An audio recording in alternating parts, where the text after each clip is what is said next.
അടുത്ത് opening stock add ചെയ്യുന്നത്. നമ്മൾ ഷോപ്പ് തുടങ്ങുമ്പോൾ ഈ സോഫ്റ്റ്വെയർ ആദ്യമായിട്ട് ഉപയോഗിക്കുന്ന സമയത്ത് നമ്മുടെ മുമ്പ് നമ്മുടെ കയ്യിൽ ഓൾറെഡി സ്റ്റോക്ക് ഉള്ള ഐറ്റംസ് നമുക്ക് വേണമെങ്കിൽ ഐറ്റം രജിസ്റ്റർ ചെയ്തതിനു ശേഷം ഒരു പർച്ചേസിലൂടെ തന്നെ ഇതിലേക്ക് ആഡ് ചെയ്യാം. അതല്ല കുറേ മുമ്പ് പർച്ചേസ് ചെയ്ത് വെച്ചതാണ്, നമ്മുടെ കയ്യിൽ ഓൾറെഡി ഉള്ള സ്റ്റോക്കുകളാണ്. പർച്ചേസിലൂടെ അല്ലാതെ ഒരു ഓപ്പണിംഗ് സ്റ്റോക്കിലൂടെ എന്ത് ചെയ്യാം, നമുക്കിതിലേക്ക് ആഡ് ചെയ്യാം. ഒരു പർച്ചേസ് കാണിക്കാതെ ആഡ് ചെയ്യാം. കാരണം അതിൻ്റെ ക്യാഷൊക്കെ മുമ്പ് കൊടുത്തതായിരിക്കും, അല്ലെങ്കിൽ പിന്നെ അതൊക്കെ ഓൾറെഡി ക്ലിയർ ആയ ഒരു സംഭവമായിരിക്കും, അല്ലെങ്കിൽ കുറേ മുമ്പത്തെ കുറേ പർച്ചേസ് ആയിരിക്കും. എവിടുന്ന പർച്ചേസ് ചെയ്തെന്ന് അറിയില്ല. അങ്ങനെയുള്ള കുറച്ച് ഐറ്റംസുകൾ നമ്മുടെ കയ്യിലുണ്ട്.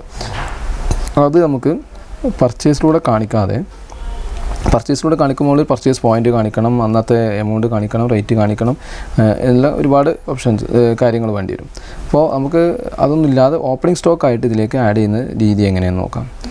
സ്റ്റോറ് എല്ലാം ആദ്യം ഐറ്റം രജിസ്റ്റർ ചെയ്തിട്ടുണ്ടാവണം.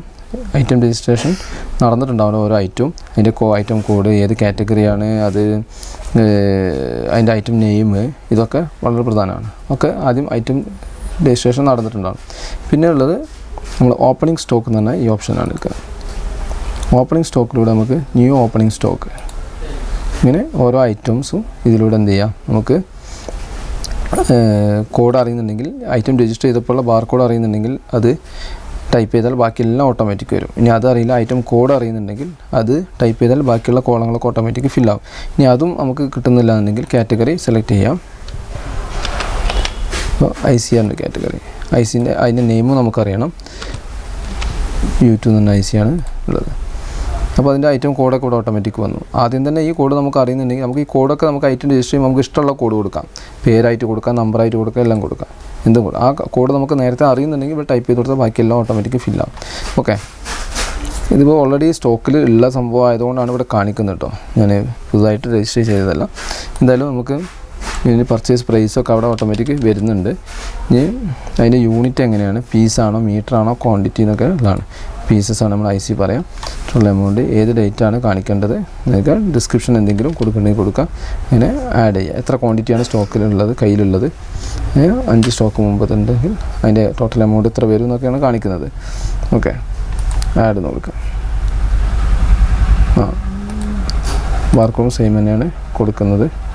ഓക്കെ, അത് ഐറ്റം രജിസ്റ്റർ ചെയ്തപ്പോൾ കൊടുത്ത കോഡ് നോക്കിയാൽ മതി.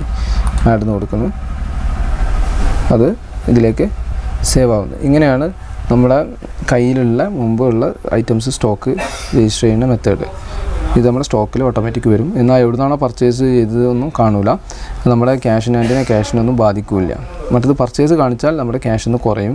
അപ്പോൾ നമ്മളാണെങ്കിൽ യഥാർത്ഥത്തിൽ പർച്ചേസ് ചെയ്ത സാധനങ്ങളായിരിക്കില്ല, കുറേ മുമ്പ് ചെയ്തായിരിക്കും. ഈ സോഫ്റ്റ്വെയർ വന്നതിന് ശേഷം പർച്ചേസ് ചെയ്താവില്ല. അതുകൊണ്ട് തന്നെ പർച്ചേസ് കാണിച്ചാൽ അത് ക്യാഷിനെ ബാധിക്കും. പിന്നെ അത് പർച്ചേസ് പോയിൻ്റ് കാണിക്കണം, അങ്ങനെയുള്ള കുറേ കാര്യങ്ങളുണ്ട്. അത് ഒഴിവാക്കാനാണ് ഇത്തരം ഐറ്റംസുകൾ ഓപ്പണിംഗ് സ്റ്റോക്കായിട്ട് നമുക്ക് ആഡ് ചെയ്യാനുള്ള ഓപ്ഷൻ കൊടുത്തിട്ടുള്ളത്. ഓക്കെ.